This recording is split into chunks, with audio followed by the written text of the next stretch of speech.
It's time for the Trading Stocks Made Easy podcast. Each week, Trading Stocks Made Easy demystifies stock trading and investing so you can profit big. And now, here's the host of Trading Stocks Made Easy, the wealthy investor, Tyrone Jackson. Well, hello there. You've dialed me up, and we are going to spend some time together. It's Tyrone Jackson, the wealthy investor, and welcome to another episode of Trading Stocks Made Easy. You know, you hear, if you've listened to all of our episodes so far, and thank all of you who actually do that, you hear a lot of people trading for extra income, for residual income right now in their life because they're in the process of building wealth. But you know, what do you do after you retire, after your main career is over? The question is it possible to trade during retirement and do very well? Well, my guest today is here to talk about just that subject matter. She's Suzanne Zuckerman from New York City. Suzanne, welcome to the show. Thank you. This is your first time on the Trading Stocks Made Easy podcast, right? That's right. Well, I am so happy to have you here today because you are a shining example of how to make money in the stock market after your career is over. Just before we get into your style of trading, what it is you'd like to trade, and how you discovered stock market trading, you have had probably one of the most varied personal careers of anybody that I've ever had the opportunity to interview. I know at one point you were writing romance novels, you had an acting career going, you ran a program that taught teachers how to teach. But just before we get there, you grew up in Long Island, New York. Is that correct? No, you have to say Long Island. That's right, Long Island. That's right. I'm sorry. You had to go to Long Island. What do you say? If you don't say it right, then you weren't there or something like that? That's right. Okay. So you grew up in Long Island, and tell us a little bit about what your parents did. Well, my father worked in real estate as an attorney, and my mother was a guidance counselor in the high school system, public system. And neither of them knew anything about investing. My father would say to me, "This is a bad idea. You'll lose all the money. Don't do it." And finally, in an effort to put me off a little bit, we made a bet on U.S. Steel. And he said, "We're going to pretend you invested, and every day we're going to check it." And every day we checked it, and it was going down and down and down. And I kept saying, "I haven't sold yet. I haven't sold yet." Uh-huh. That was his way of keeping me away from investing in the stock market when I was younger. Right. Now, it was really interesting because when you did this bet with your father, you were tracking the stock in the newspaper every single day because obviously there was no internet back then, right? That's absolutely right. So when you said we'd buy this U.S. Steel, you were actually tracking every single day. There used to be a long column in the newspaper, and you'd have your ticker symbol, and you'd look it up, and that was the way you knew if your stock went up or down, right? That's exactly right. Okay, and why did you choose U.S. Steel? I don't remember anymore, but somebody told me it was a good idea. Okay, all right. And you were saying... Clearly not somebody who knew much. That's exactly right. And you were saying to your father, I haven't lost anything because you only lose money when you sell a stock. As long as you're holding on to it, officially you haven't lost any money. Well, officially I'm still holding on to that make-believe sale. That's exactly right. Okay, so you grew up in Long Island, and now you go out into the world at one point, and tell us about some of the careers that you've actually had. Okay, I was an actress. I worked in Europe for a while. I worked here. I had my own small company for a while here in New York. I've written mostly young adult novels. I was a guide for whitewater rafting at one point. Much more exotic than the writing to me. Let's talk about the writing, because you actually, a publisher offered you a deal to write. Now, was it young romance novels? E.P. Dutton hired me to write 4 young adult novels that were not necessarily romance, but they could have romance in them. They were more about relationships between siblings, bullying at school, more things that were more germane to people in, say, the 10, 11, 12 age category, with a little romance just to spice it up a bit. And how did that deal actually come about? Is it someone you met at a party or a barbecue? I had a business out in the Hamptons. I was selling herbs and spices and soaps and teas and all kinds of cute, fancy goods. And someone came in during the winter and said, "You're not doing very much here. If you try writing a romance novel, I'm a book editor and I'll look at it." So I did the intro pages for her, and she handed it over to their young adult department at Dutton and said, "Here, why don't you hire her?" And they gave me a contract. You're making a lot of people jealous right now who are actual writers. I'll tell you, sometimes... It was an accident of time and space and a small amount of talent. Right. Mostly time and space. Well, very good. I've written a couple of books, and they are a lot of work. Okay. Now, let's fast forward here just a little bit. Ultimately, after, the being an author and being an actress and having this store in the Hamptons, you then become, for quite some time, a special ed teacher. Is that right? That's right. How did that happen? I had to go to school. That was a requirement. And after about a year of school, you can go into the school system and work. If you have your basic degree, it's a year of graduate work. And it seemed like a good idea at the time. It meant I would have summers off to write. And I really loved the special ed kids. They are so real and so of the moment and kind and loving in their way. And it's just so much nice. So nice, those kids. Mm-hmm. So I was very happy to work in that field and try and help them, because you really saw that you achieved something with them. I'd have a kid come to me and say, "I never read a whole book before. I didn't even know that books were supposed to be nice to read. I thought they were just nuisances, essentially." Mm-hmm. So, that was. So I worked there for about 23 years in special ed in the New York City public system.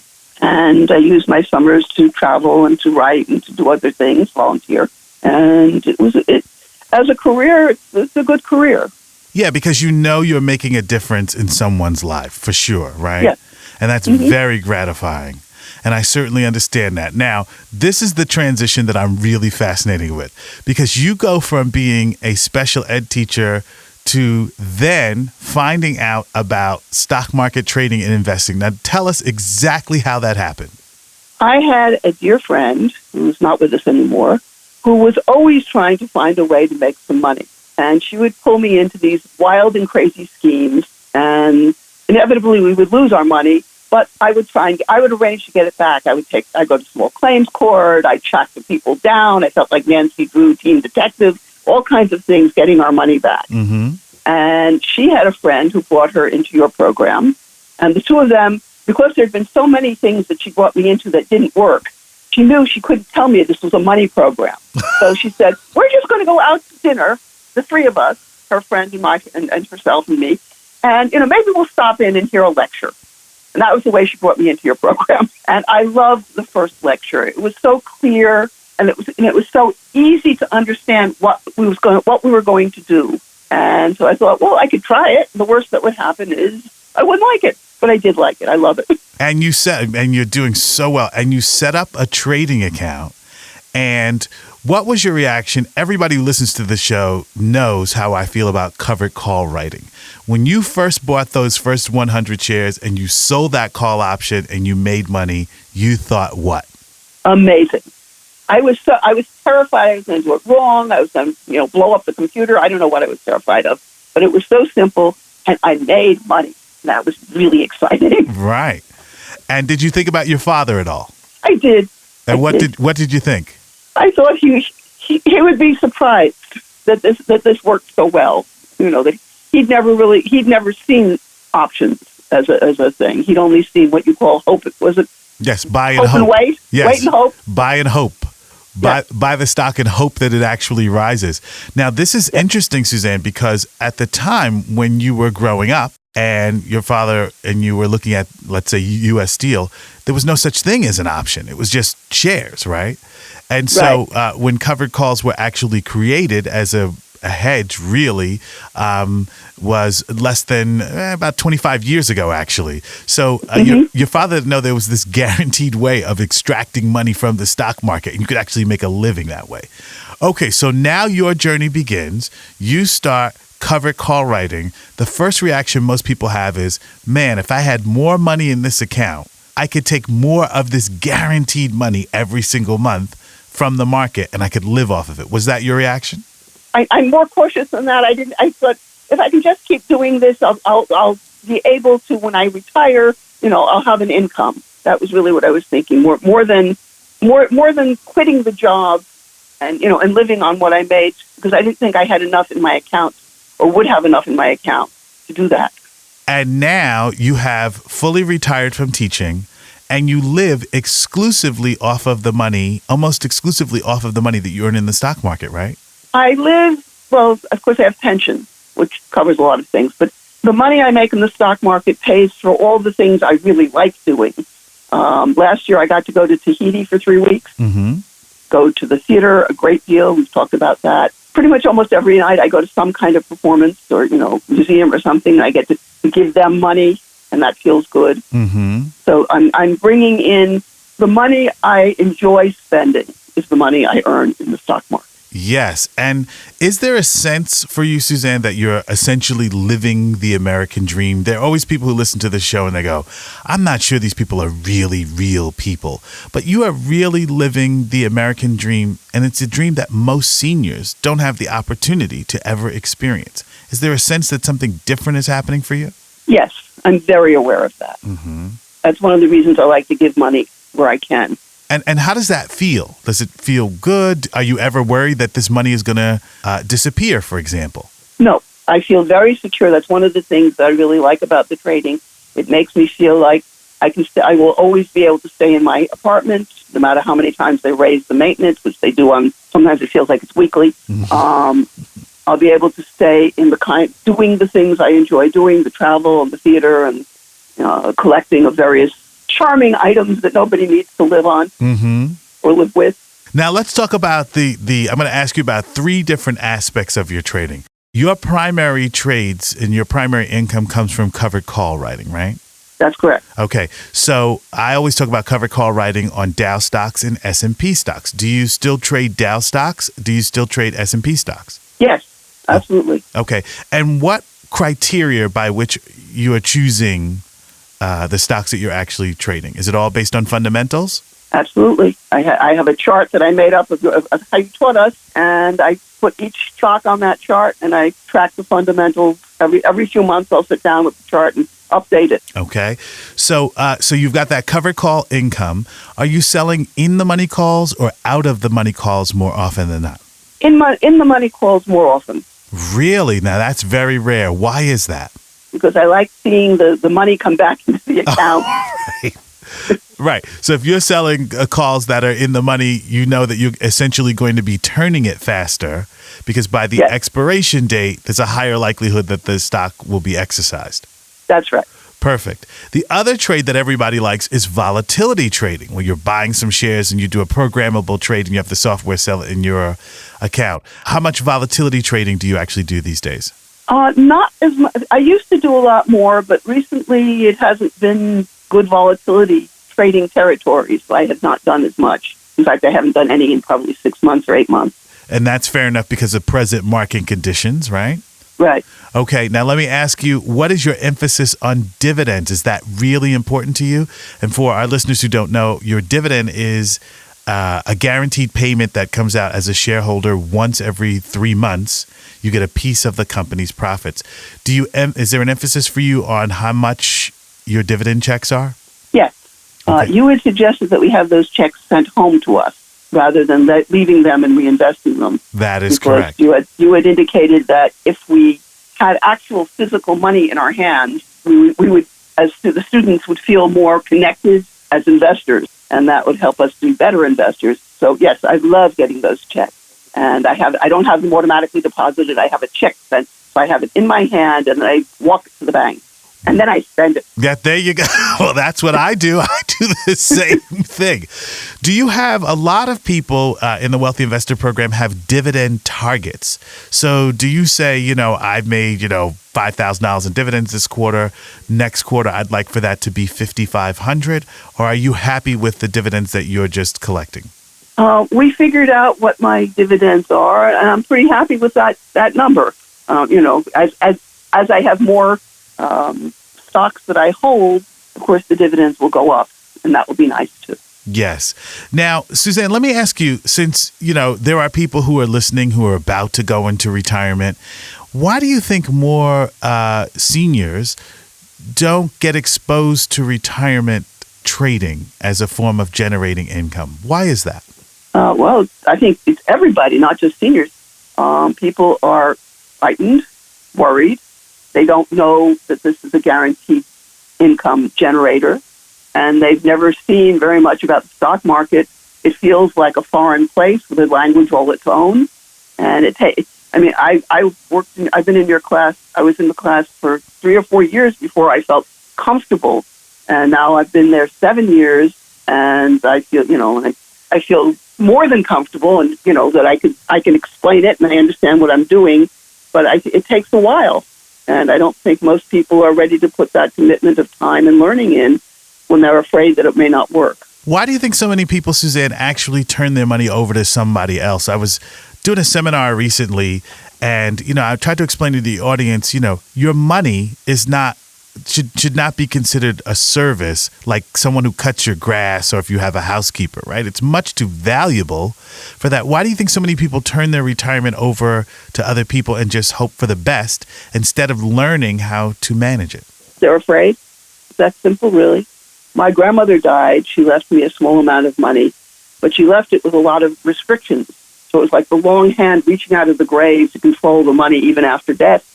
And it was all about my not having a choice about things, so that I would have a few $1,000s a year maybe on this money. And I would never have to learn how to do anything about it because she'd already arranged everything. Mm-hmm. And I think, and in some ways that was very relaxing. I didn't have to think. And I think that's true of people who have had retirement accounts with a corporation that arranges that for them, and who get to the end and they put whatever it is into a mutual fund where someone's doing the arranging for them. There's no need to think about it. There's no need to learn about it. And there's no need to feel frightened. And I think people also, there's a certain amount. And what I love about your story is you've taken personal responsibility. You've gotten in there. You've joined a group where you're studying the market constantly, and you are reaping the rewards. I think a lot of people are also very comfortable blaming someone else if they don't have any money for retirement. Oh, my guy took my money and it ran away. And ran away with it. People don't seem to really want to take responsibility and get that financial education because there's this fear that somehow they're going to lose it all and the person in the back office is smarter than them. Have you found that as well? Yes, that's exactly what I'm thinking. Yeah. You've done very, very well because you've had a shift in your mindset. What was that shift in your mindset that said, Suzanne, you can actually do this and do well? When did that happen? Once I started doing it, when I started seeing that the money would come, if I followed the directions, the money would come in. It was like, the first time you bake a cake, it doesn't necessarily come out right, but you understand that you're not going to blow up the kitchen either. Well, that's a good analogy. I hadn't thought of that. So you found if you had an established methodology that actually worked out, that would work for you. Yes. Okay, and all you had to do is really follow it.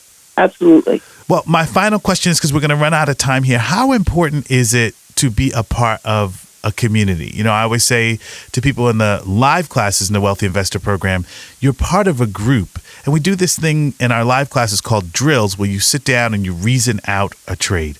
How important is it being connected to that group?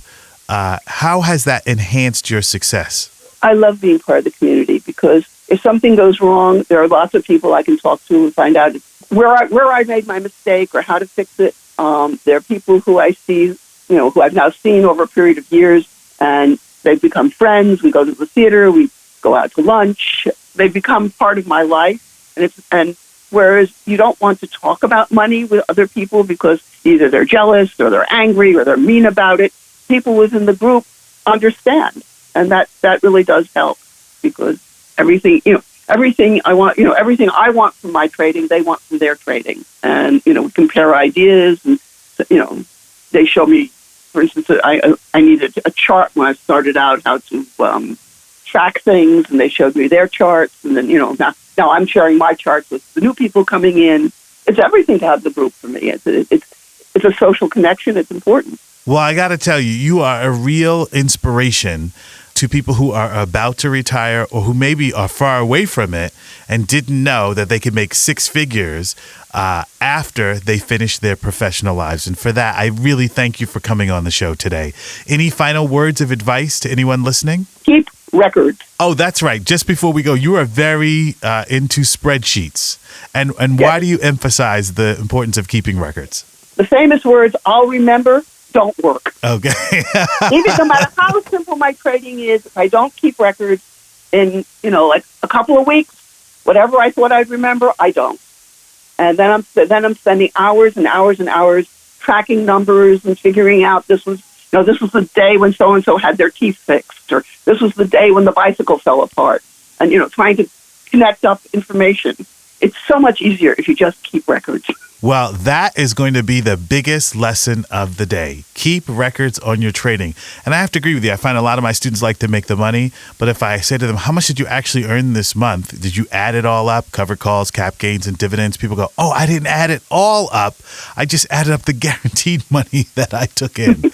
So thank you for being a reminder of that. Suzanne Zuckerman, thank you so much for sharing your time and your experience and your success. And I wish you more success as time moves on. Thank you for being here today. Hey, thank you so much. It's been lovely. Okay. And we'll be back with more Trading Stocks Made Easy right after you take a listen to this. You're listening to the Trading Stocks Made Easy podcast. Want to learn more about how to trade and invest in the stock market? Visit thewealthyinvestor.net/products. That's thewealthyinvestor.net/products and order the Wealthy Investor's Guide to Stock Market Success audio series. This easy-to-follow 5-CD audio series and manual will teach you the basics of how to buy and sell stocks, how to collect quarterly dividends for life, plus hidden income generating strategies like covered call writing and volatility trading. Start creating financial freedom right now. Get the financial education you need to get ahead. Visit thewealthyinvestor.net/products. It's so interesting because not a lot of people think about their retirement, and it catches a lot of seniors by surprise. No matter where you are in your life, I'm going to tell you, you should probably, if your company doesn't have a 401k, you probably need to contact your accountant and see if you can set up an IRA, or even better, a Roth IRA. Because although you may be in the prime of your earning years right now, at some point, you're going to stop working and you would want to have residual income coming into your life. And rather than waiting for Social Security, which might not even be around in the next 7 years or so, it's nice to know that we could use the stock market and yet again, that primary strategy of covered calls to help create financial freedom in our later years. This is Tyrone Jackson saying, hey, if you want to follow me online, make sure you start your membership right now at witradeschool.com. That's witradeschool.com right now. There are retirement strategies that I include inside WI Trade School, and you want to click on those retirement strategies with the videos that say The Sweep, because that strategy alone will help you to exponentially grow your retirement account and create wealth in what we call your cash account and your retirement account. So log on to WI Trade School right now. Follow my weekly strategies, but if you're looking for a good way to approach your retirement account, make sure you watch my video lessons on The Sweep. I'm so happy that you can spend a little time with me here today. Each week, I really strive to inspire you and bring you stories of people just like you who are changing their lives through creating wealth in the stock market.